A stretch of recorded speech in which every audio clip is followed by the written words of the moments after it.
sudah tahu sampean alim, menerangkannya enak, fikhan, wa usulian, wa tafsiran. Cuma mereka yang tanya itu, biyen belajar piye kok iso alim kaya ngono, ya kan? Nah, terangkan Gus, terangkan. Mati.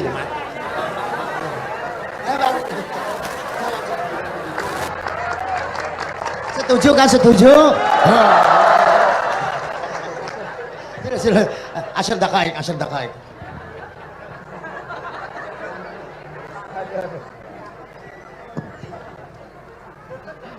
Andai kan pertanyaan itu ke Mbah Mun, mungkin jawabnya gurune sopo.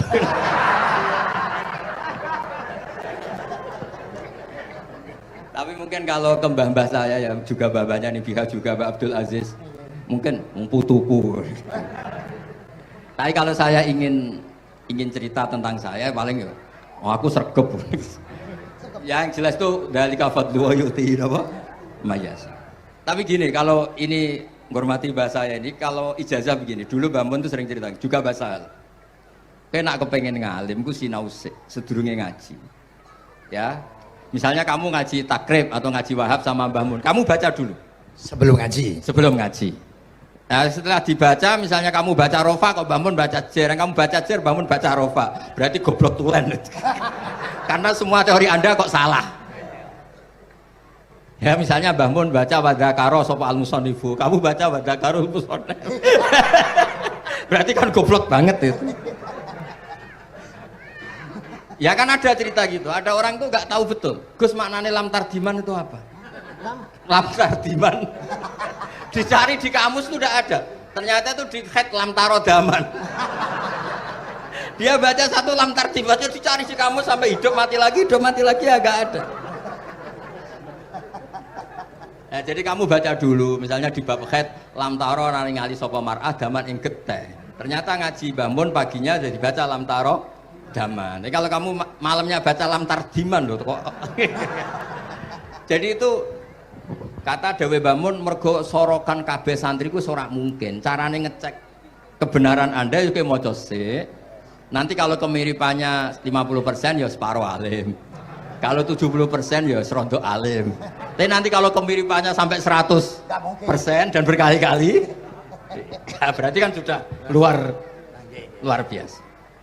Jadi yang ngaji sama Ki Mustafa, Ki Niam, saya mohon santri-santri itu belajar dulu. Biar bisa ngecek nanti guru saya baca kayak apa. Podo salah ya, Gus. Kenapa lah?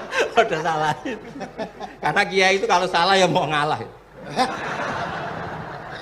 Ini ceritanya Mbah Mun betul. Ada kiai nggak tahu apa kakean mergawe, kakean politik nggak tahu.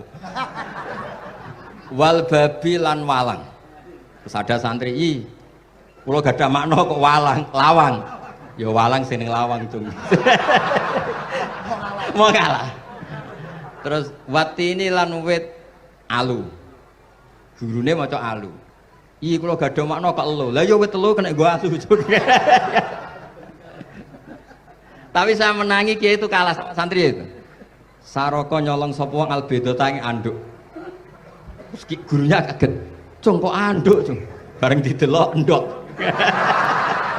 Karena kalau pegon kan anduk sama endok itu padha wae. Ini ada padha. Tapi kiainya akhirnya kalah. Memangnya nyolong anduk boleh ya? Yo ora, Cung, yo haram, yo padha wae kalau gitu nyolong. Nyolong endok ya haram, nyolong anduk haram. Lo cerita itu masyhur itu.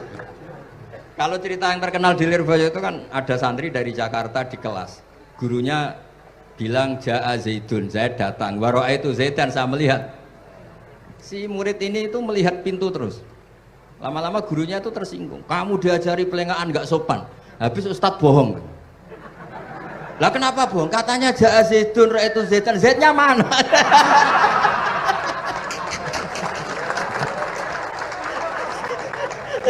Dia gak ngerti. Zaid datang, saya melihat. Mana orangnya ikut? Kok dibahas-bahas terus itu? Ya, jadi yang serius tadi kalau sampean ingin nguji kualitas Anda, makanya saya dulu itu pede baca kitab di depan Mbah Mun karena ya ngecek. Dan dulu itu Gus Zofur, Gus Kamil sebelum ngaji ya itu mesti sinau sama saya. Nanti ketika Mbah Mun baca, tadi kalau kemiripannya kita 90% ya bagus. Syukur-syukur sampai 100. Dan itu terulang sampai Wahab Hatam, Jamul Jami' Hatam. Sehingga kita tahu. Jadi kalau diskusi kita kok salah ya tahu, kalau benar ya tahu. Kalau tahqiq ya tahu. Biasanya kalau tahqiq itu Mbah Mun karena takut nyalahkan kiai-kiai Jawa, kalau baca 2 kali, misalnya begini. Yasmalu, kadang diwaca Yasmilu ya apa-apa nggih Jawa wae gitu.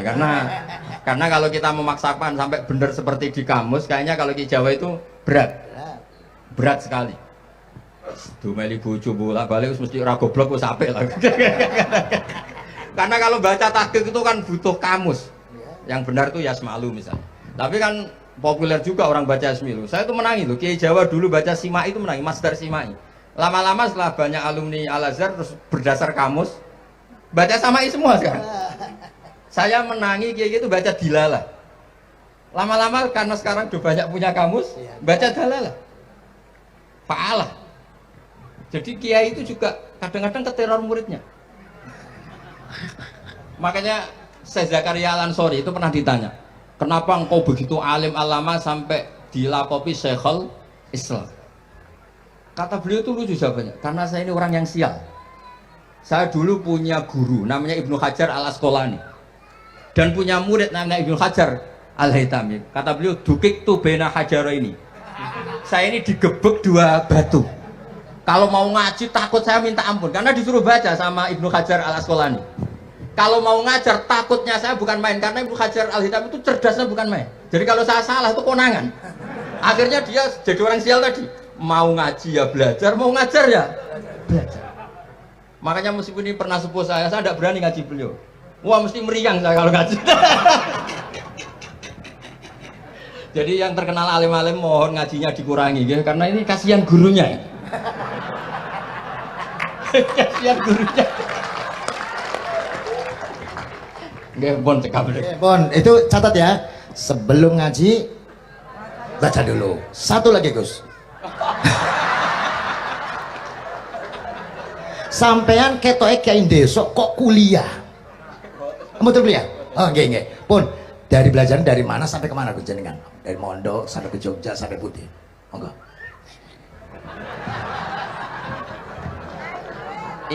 Ini karena sesuai kontrak, nggak boleh nyulaini janji. Sekali aja Sekali tak tekno Gus. Jadi sebetulnya kalau di ilmu, saya kan sering ketemu ahli geologi, ahli sosiologi. Sebetulnya di ilmu kita, saya kan lama di Jogja dan itu yang saya pakai juga ilmu zaman di pesantren. Misalnya sosiologi itu kan ada mukadimahnya Ibnu Khaldun. Itu kan teorinya luar biasa. Misalnya begini, kenapa Rasulullah itu harus dari suku Quraisy, suku yang sangat terhormat di Mekah? Itu secara teori sosiologi loh, bukan teori nubuah. Kata Ibnu Khaldun, Nabi itu mesti final dari kaum itu aneh. Saya ulang lagi, Nabi itu final dari kaum pasti aneh. Nah masa aneh-aneh ini ditoleransi oleh umatnya karena beliau dari suku yang terhormat. Coba kalau dia dari suku, beliau dari suku yang hina, pasti pas aneh-aneh langsung diadili. Ya kalau di NU lah, ndak Gus Dur kok bikin aneh-aneh di NU kan langsung tuntas. Tapi berhubung Gus Dur cucu Mbah Hasyim, orang itu mentoleransi, bahkan mengira jangan-jangan teori beliau lebih baik ketimbang kita. Nah makanya terus kata Ibnu Khaldun, ma ba'atsawu nabiyan illa fi mana'atin min qaumin, tidak ada nabi diutus kecuali dari kaum terbaik supaya masa-masa transisi ini nggak ada perlawanan. Nah, itu namanya sosiologi. Sehingga beliau ngendikan, ini versi tarikh bukan versi Ibnu Khaldun saja. Ketika sahabat disuruh hijrah karena disakiti orang kafir Quraisy, lah engkau sendiri ya Rasulullah, saya ini orang Quraisy, nggak akan ngalami yang seperti Anda alami. Nah itu namanya sosiologi. Begitu juga matematika. Saya sering ketemu pakar matematika dari UI, dari UGM.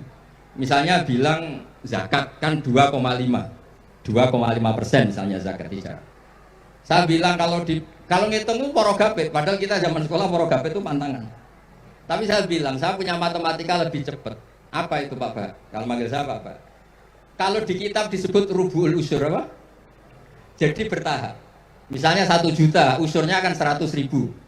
Setelah 100.000 rubuhnya 25.000. Itu kita tidak usah pakai catatan bisa. Nah itu matematika Arab. Makanya orang Arab tuh nggak bisa nulis, tapi matematikanya cepat karena bertahap. Misalnya 1 miliar ya cari aja usurnya 100 juta. Berarti rubuhnya 25 juta. Berarti 2/5, 2,5-nya 1 miliar itu 25 juta. Tapi kalau orang Arab bilang itu rubul usur. Diusurkan dulu baru dirubuk. Misalnya 6. 2/3 6 berapa? Orang Arab bilang sulusan. 6 sulusnya 2. Sulus 2 kali berarti 4. Sama misalnya zakat zuruk. Zakat zuruk itu kan al usur sama nisful usur. Berarti misalnya kalau tidak disirami ya, tidak biaya, zakatnya itu 10%, berarti per 100 10. Nah, sekarang kalau 10 ini kan berarti 1/10. Lah nanti kalau disirami pakai biaya namanya nisul usur, berarti 5.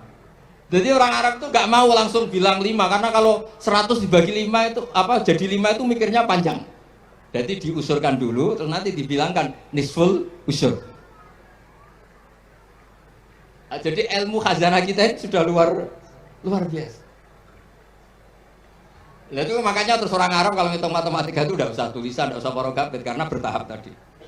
Jadi misalnya 2,5 bahasannya apa? Rubu'ul usur. 1 miliar, usurnya berapa? 100. Rubuhnya berapa? 25. Nah ini semoga buatan ngingkari janji. Wassalamualaikum warahmatullahi wabarakatuh. Matur. Sebetulnya masih ada satu lagi, cuma ampun. Beliau adalah sangat hafal dengan Nu'util Masyayikh. Artinya sebutan. Kenapa Imam Ghazali itu Syekhul Islam? Hujjatul Islam. Kenapa Imam Anu Syekhul Islam? Kenapa Imam Anu, sahabat Anu, ada Saifullah, ada Asadullah. Itu biar alih sekali. Karena ini belum tuntas. Jadi ya berikutnya insya Allah. Kita mentong ngakak ya Allah, moga-moga Gus Bah gelem kono ndonga.